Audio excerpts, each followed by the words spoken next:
ಇವತ್ತಿನ ಈ ಕ್ಷಾತ್ರ ಸಭೆ ಅಂತ ನೆನಪಿಟ್ಕೊಳ್ಳಿ. ಕೊನೆಯದಾಗಿ 2 ವಿಚಾರವನ್ನ ನಾನು ನಿಮ್ಮ ಮುಂದೆ ಹೇಳ್ತಾ ಇದ್ದೀನಿ. ಇವತ್ತು ಉತ್ತರ ಪ್ರದೇಶದಲ್ಲಿ ಒಬ್ಬ ವೀರ ಸನ್ಯಾಸಿ ಮುಖ್ಯಮಂತ್ರಿ ಆದ ತಕ್ಷಣನೇ ಇನ್ನೂ ಮುಖ್ಯಮಂತ್ರಿ ಸ್ಥಾನದೊಳಗ ಆ ಕುರ್ಚಿ ಮೇಲೆ ಕೂತಿಲ್ಲ.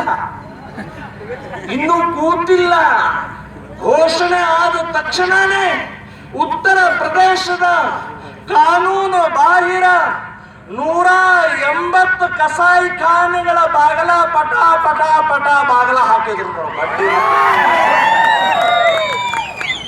ತಂತನ ಗೊತ್ತಾಯ್ತು, ಯೋಗಿ ಬಂದ್ರು.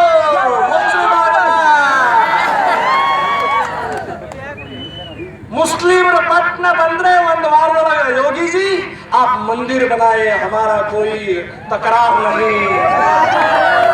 योगी ಬಂದ ಕೂಡಲೇ ಮುಸ್ಲಿಮರು ಬಂದ ನಮಸ್ಕಾರ. ಯೋಗಿ ಬಂದ ತಕ್ಷಣ ಎಲ್ಲ ಒಂದು ಉತ್ತರ ಪ್ರದೇಶ ಬದಲಾವಣೆ ಆಗ್ತಾ ಇರುವಂತ ನಾವು ನೋಡ್ತೀವಿ. 100ಕ್ಕೆ 100 ಹೇಳ್ತಾ ಇದ್ದೀನಿ, ಯೋಗಿ ಅವರಿಂದನೇ ರಾಮ ಮಂದಿರ ನಿರ್ಮಾಣ ಆಗತ್ತೆ ಅಂತ.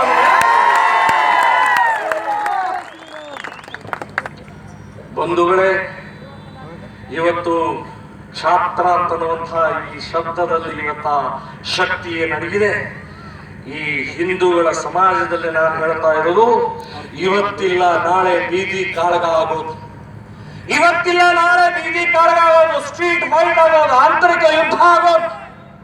ಮೇಲ್ಗಡೆಗೆ 7 ಲಕ್ಷ ಜನ ಕಾಶ್ಮೀರದಿಂದ ಹೊರಗಟ್ಟಿದ್ದಾರೆ. ಕೆಳಗಡೆ ಕೇರಳದಲ್ಲಿ 50% ಹಿಂದೂಗಳು ಉಳಿದಿದ್ದಾರೆ. ಪಶ್ಚಿಮ ಬಂಗಾಳದಲ್ಲಿ 7 ಜಿಲ್ಲೆ ಮುಸ್ಲಿಂ ಬಾಹುಳ್ಯ ಆಗಿದೆ. ಅಸ್ಸಾಂನಲ್ಲಿ 13 ಜಿಲ್ಲೆ ಮುಸ್ಲಿಂ ಬಾಹುಳ್ಯ